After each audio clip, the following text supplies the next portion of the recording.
Let's talk money. I don't have your money. I know I'd be a lot happier with some extra cash. Is this about money? Obviously, this is all about money. Oh, man, we got bills to pay, buddy. With practical tips and a focus on scripture, let's talk money.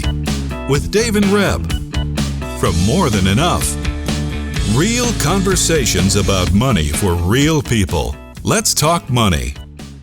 Are you ready to talk money, Reb? I'm ready to talk money. You're excited this morning. I'm very excited. Yes, it's not directly talking about money, but it will help people on their money journeys. Yes. And resources are one of the things when we talk about money, resources are one of the things that we go, okay, and we've got a great guest, and I'm not going to introduce him quite yet because I have some housekeeping to do, and we're both pretty excited to have John here. Okay, I slipped his name out, but anyways, we are going to get started just by thanking the good folks at CrossPoint Financial. They have sponsored today's show, and Brent and his team, if you have some extra money that you want to invest or get advice from, or you just have some investment type questions, Brent and the people at CrossPoint are happy to serve you in that way. So if you are just joining us, welcome. You've hit the right show. I'm so glad that you're here. If you're a longtime listener, you know where to find us. morethanenough.ca, chri.ca, notmine.ca. Those are all the, hey, just click and go and listen. Search. There's big search engines. And of course, if you're listening on the podcast, welcome, rate us, click the follow button and all that good stuff. And last but not least, we're on YouTube. As of, I don't know, I was just thinking September 2022. I was going to yes. say. So now it's not new. I can't say that it's new. So check us out on YouTube. Away we go. On with the show. Yes. So we want to welcome John Hoyles today. Thank you. In a minute, you're going to tell us about where you're from and what we're talking about, because we have a special phone number that everybody in Eastern Ontario should be aware Across of. Canada. John just told me on the way in. Yeah, Across Canada? Across Canada. Yes. Yeah, it is. It's the same number. Yes, Yeah, okay. absolutely. Okay, we won't tell you quite yet what the number is. But I was inviting John because he's spoken to our team. Anyway, I got connected with him through the work that I do on the board of the House of Lazarus in the South Mountain area where we live. And I heard about you through the United Way. And I'm like, I need to talk to this man. So, but there's a couple verses that I thought of when I was thinking about the service that you're going to tell us about today. And one of them is from Proverbs 19. It says, whoever is kind to the poor lends to the Lord, and he will reward them for what they've done. The other one is from James, and it says this in chapter 2. What good is it, my brothers and sisters, if someone claims to have faith in God but has no deeds? Can such faith save them? Suppose a brother or sister is without clothes and daily food. If one of you says to them, oh, go in peace, keep warm and well fed, but does nothing about their physical needs, what good is it? In the same way, faith by itself, if it is not accompanied by action, is dead. So for any of you who are listening who like to have an active faith and your love of God, we have maybe not the service John represents that has isn't directly giving money to the poor, but they help all of us, not just the poor, find the help they need when we're in trouble. Okay, you've got me like super anticipated of like, okay, you've really set the stage. Yes. You set the stage. So now, John, you're going to tell us tell us a little bit about yourself. But the number is 211, not 911 or 411. We know those, but 211. So before you tell us about 211, tell us a little bit about yourself. And what you do. Well, I must say that it's a pleasure to be here today with you. I'll talk about 201 in a minute, but I've had over more than 45-year career, and I can say the work that I've done as executive director of Community Navigation of Eastern Ontario, which delivers 211 service in Eastern Ontario, has probably been the job I'm the most passionate about because of the work that we do. And we'll get to that in a minute. Yeah. But a little bit about me, born and raised in Val-d'Or, Quebec, a gold mining town. Yeah. Spent my summers when I was a teenager and then early 20s working underground, a mile down in a gold mine, making money to pay for school. Came to school here in Ottawa. Ended up because a friend suggested it, going to law school, then practiced law in a place called New Liskeard, now called Temiskaming Shores, about 90 miles north of North Bay for 10 years. Great experience. And then came to Ottawa 32 years ago. And the job I came to was to run the GST Consumer Information Office. There we go. Which was to explain the tax. But I was saying, that I end up being the spokesperson. So I did a lot of radio shows across the country. And the host would say, "We got the guy that brought you the GST." And the numbers would, the lines would light up. And then I explained, no, I'm here to explain why salted peanuts are taxed and unsalted peanuts are not. But that was a great experience. And then from there, I spent 5 years as the general manager and executive vice president of the National Capital Commission. Okay. Wow. And then I spent 20 years running the Canadian Bar Association, which is the national lawyer organization in Canada. Oh, man. And that was like, as they say, herding cats. But it was fascinating experience. And then I left there, planned to leave, was time for somebody else. And I got a call from a friend who was doing a free search for Community Navigation Center looking for a new executive director. And he said, "I don't know whether you'd be interested or not." But I was bored and I just wanted, and I love working with people and a team. Yeah. So I went for the interview, and their biggest problem, when I said, why are you applying here? It doesn't fit, you're overqualified. And I said to them, my mother had always, her mantra was, the community gives so much to everybody. John, you need to always give back. Right. And so as a result, I said, this job, you're going to pay me and you're helping people every day. I said, can't get a better deal. That's right. And so there I was. I got on board, and I have to say, when my friend called me about the job, I said, "What's 211?" I didn't know what 211 was. Yeah. And so there you have it. So here I am now into my 6th year in this job, and small team of people. And I'll talk about that in a little bit in a minute. But as I say, it's every day you get up and you know that your team are going to be helping people that need help. Yeah. So you can't have a much better day than that in terms of, for me, work has always been satisfaction. And it hasn't necessarily been about the money so much. Money is important, obviously. But if if 80% of your day job isn't enjoyable, there's always 20% of every work that you have to do that you may not like to do.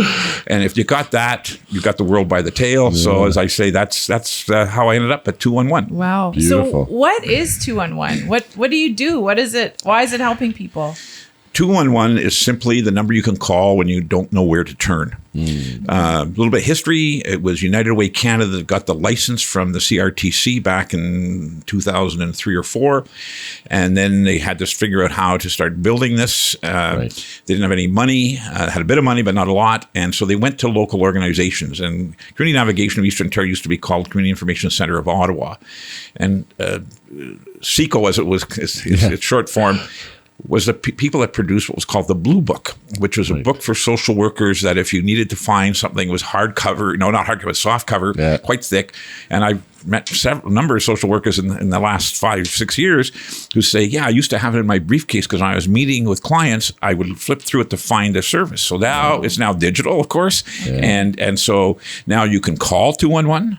You can chat with us, you can text with us, and you can email us. So that the big advantage, though, between a lot of other things that you can go online and look for, that you can call 211 24 hours a day, 365 days of the year, and you'll get a live person. And I think that is a really significant difference. I can tell you during COVID that was very clear, because so many people said at the end of a conversation with one of our community navigators it was just great to talk to a human being, which is so important. And you can do certain things with text and chat and email, but when you're trying to help somebody find a solution to whatever their challenge is, having that conversation. A lot of the times, for example, the chats turn into a phone call where there'll be a chat and they'll say, well, can we talk to you on the phone? It might be easier. So I have this theory, just to interject, that I only do 2 texts. I get one back, and then I'm picking up the phone to call. Because now it's a conversation. And there is really no replacement for getting the nuances of maybe if I'm in distress, being able to articulate that. And of course, if you're on the other end of the line, being able to ask those questions in real time. I mean, there's just nothing better than that. David, right? Could you tell my daughters that? Do you have like a quick example? And I don't mean like a big story yet, because I want to hear that too. But so is it like if someone can't pay their hydro, or if a lady that I spoke with this week was having trouble because she has some mental health issues. She was turned down for her CPP pension stuff. I don't even understand how all she could call, couldn't she? Yes, I mean the point is that it's for vulnerable people. Okay, but vulnerable people. I mean, a lot of our people are challenged with financial resources, living in poverty or under the poverty line. But it's for everybody because. The problem is that it's a maze out there for people. The example I give, a couple of years ago, I did the morning show on CGOH, and Henry Burris was doing the morning show back then, and I wanted to illustrate the problem. And so we had a big touch screen, and I said, let's put in this question. We had this ability. How many social services are available within 2 kilometers of the Byward Market in downtown Ottawa? Okay. And I said, Henry, hit the button. 812.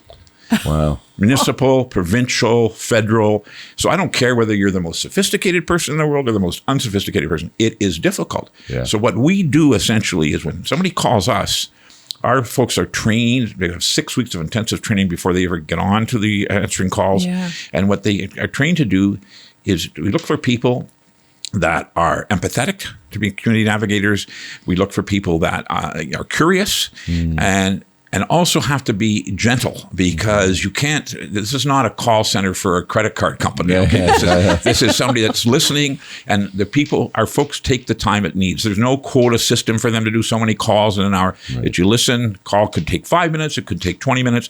But we ask questions, and so when the person calls in, such as the example you gave of the woman you talked to last week, is they start asking a series of questions to find out what the range of challenges are. Mm-hmm. You mentioned hydro arrears. Many times we get calls for, because there are different programs for people that can't pay their hydro bill. And what we find is that then you never say, well, is there any other challenges that you're having right now? Right. Well, I can't. There's not going to be enough food till the end of the week. Yeah. Really, things are really tight. And this is not people that are necessarily on any kind of benefit program. These are people that are working people that it's a real stretch. You're just hearing all the inflation on the cost of food. Yes. So we're getting more calls like that. Is to say, okay, we can say, well, we have your postal code. The nearest food bank is such and such an address. You could go there to get some food. And then, and my landlord's pretty upset. I haven't paid the rent in the last 2 months because I haven't had any money. Yeah. And then you can end up sending them to a legal aid clinic to get some help on landlord and tenant issues. So often it's multiple referrals, but it's people. Our folks are trained to listen and to try to find the best solution. So that we've all had the experience. Call this number, 1-800 . Oh, no, sorry. Call this number, down at 1-800. Oh, sorry. Call the third number. You cut that all out. You call us. We listen. We have a database of 7,700 services in Eastern Ontario. Our territory for us in Eastern Ontario is Belleville to Cornwall to Hawkesbury to the north of Renfrew County. Right. And that database is our engine. Right. To find things. And I have 2 types of people that work with us, people that answer the phones, people that are data specialists, because we're also an accredited organization. And I like just to explain this to people. We just don't do this off the back of an envelope. Okay. That we have people, first of all, the organization has to be accredited every 5 years, like a hospital gets accredited, 28 very rigorous standards. They come and visit us. They check our database. So we're required that 85% of our records are updated annually. It's obvious. Yeah. Why would you do that? Maybe not so obvious. If you're giving out bad information to people, you're not helping them. Yeah. So if somebody, they move their place of business or an organization, or the phone number's changed, or they're offering a different services, that needs to be up to date. So I have folks that's what they do all day and every day, and I give them great credit because it wouldn't fit in my wheelhouse at all, is doing that, keeping up to date, sending out emails, can we update your record of your services, all that kind of thing. And those people that start as data specialists, within a year, they have to be certified under this program individually Community navigators, same thing. Within a year of them starting with this, they get certified as a community navigator, and then they have to renew their certification every year. Right. So when I make presentations to municipal governments and so on, that is really important, because you need to be a credible organization. And that's a big deal, because as you're saying that, I'm thinking, how many times haven't I got obsolete information, even down to the phone number? You call and it's like, oh, it's the wrong phone number, and you're like, oh my goodness. And what do? Right? You call 211. But so that's a huge, like that to me is something that I would have never thought of as we were coming into this conversation. But just the amount of work that it takes to continually keep current. I want to say something for anyone who's thinking that that you said the world out there is a maze, like 812 services within a couple of kilometers of the Byward Market. And some of us can think, because we're educated or well-read, or we don't have brain fog all the time, when a person's really not eating well, not working, struggling, it becomes an insurmountable task to try and navigate the answer to their need. So they don't do it. So having this number is incredible. Yeah, and it's interesting. It's when people are stressed, it's hard to sort out problems, and it applies to anybody.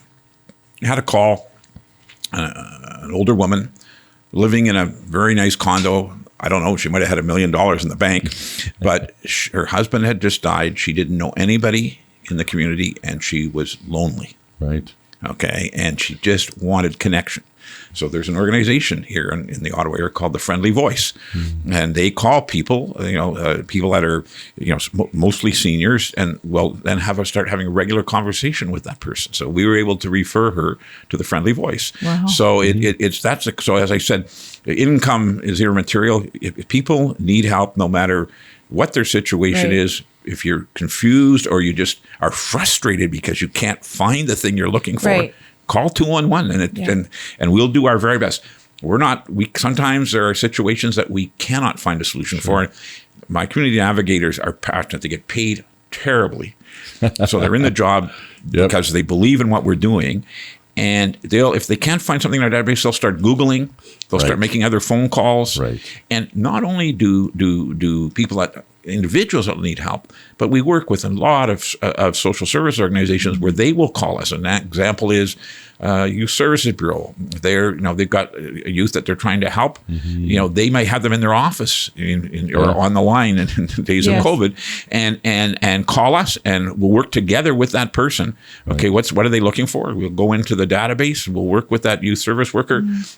I get that. So it's not just the public that use us, it's agencies use us as well. Yeah, and as a matter of fact, we're working right now with one of the local Ontario health teams where we're building a portal for them using our database, because organizations call me and say, or somebody said, well, we should talk to you because we're going to build our own database. And I said, well, I asked one question for you.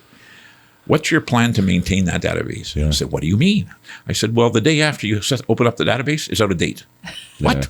Well, it just changes. So if you want to use our database, you label it, but we're the database behind the information you're giving out, and that it's updated 85% of the So that's a whole other service that can help organizations with. Yeah, I didn't mean to get off track. No, but that was a new detail I hadn't known. Yeah. Can you tell us, like, there are some stories that you're great at telling, but you're a great storyteller. But do you have some that are memorable for you and how you've helped others? It's very interesting to me. I have to watch myself because I love this work, and I believe in this work so much that sometimes I get a little bit too passionate, especially when I'm arguing. You can be as passionate as you want to be here, John. I'm going to tell you, we have like 10 minutes left. Okay. And they're all yours. And they're all yours. Well, let me just start off. Just one recently, which is a very different one. We got a call about 3 weeks ago from a person in Kingston who has some money. And says, look, I want to help by buying a meal for people. So we were able to connect her up with one of the youth services groups, and she paid for, like, I don't know how long, pizza lunches.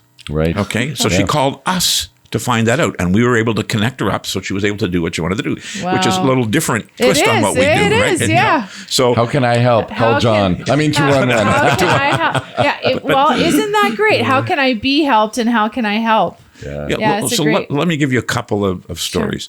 One of them happened a little while ago. Was when I was relatively new in the job, and I was there at about 6, and I could hear Marika, one of our staff, on the phone. It was going on, but I couldn't hear the details. And she came to my door and she says, "I have an older gentleman, and he wants to know about the governance structure of 211." Well, we don't train our community navigators to know about the governance structure. I said, "Well, put him on. I'll take the call." So I took the call, and he said, I'm an older gentleman, and I just wonder how, I said, well, we're not for profit, and we have a board of directors, and we get funding from the government, from United Way, and from the city, of Kingston, United Way is across Eastern Ontario. And I said, that's what he said, I'm over 65. This gentleman said to me, and I said, so am I. Well, that took him back. Okay. And then he said, here's my problem. I've just come back from my doctor. I live alone in a small house in a rural community. I have a very basic pension, and I'm in terrible pain. I need to have a knee replaced. That's all covered. That's not the problem. But I need 3 weeks of somebody being with me after, because I will not be able to get around properly by myself. And I have no money for that. So I guess I'm not going to be able to have The surgery. Okay. So I said, look, I'm going to put you back to Marika. I'll explain to you what you did, and she will look in our resource base, because I don't know how to do that. And if you don't get you can't get this solved, here's my cell number. You can call me, and we'll do some more looking. Never heard back from him. Marika gave him the information that he needed, and I presume that he's had his operation, and they found some way that got funding for that 3 weeks of rehabilitation. So that's one end of things. Yeah. Probably the most startling story for me was we had a phone call, and a young woman, and she said to Celine, who was the community navigator at the time, I've just arrived in Ottawa off the bus, and I have I left another city because of physical abuse from my partner, and Celine could hear a baby crying, and she said, have you got a young child with you? And the woman said, I have triplets that are 2 years old, and I have no money, and I have no place to go. Okay, so it's a pretty startling thing. And so, of course, this is not something that we're familiar with, this situation. So in that case, we called the Salvation Army, and they had an individual. They said, yes, we can have somebody there in 15 minutes. And this is when the bus station was still open. Yeah. So it's about 4 years ago now, I guess. And so we were able to, we stayed on the line till Mary got there and checked in. Yes. Okay. And off she went with her triplets. But there's a little twist to the story, because I was presenting to the social services team at the City of Ottawa, doing a little update on 211, and I told that story, and one of the women put her hand up and said, yes, and we got a call, an urgent call from the Salvation Army that said we need, or this, wherever the shelter was, I don't know where the Salvation took her, we need 2 cribs. We've only got 1 crib. We need 2 more cribs. So they went out and got the cribs and delivered them to the shelter. So the system does work. Okay. Yeah. And anyway, so that just, startling story, but that's not uncommon, unfortunately, but that's just another example. And so as I say, there is just so many variations of things that we can do to get people connected.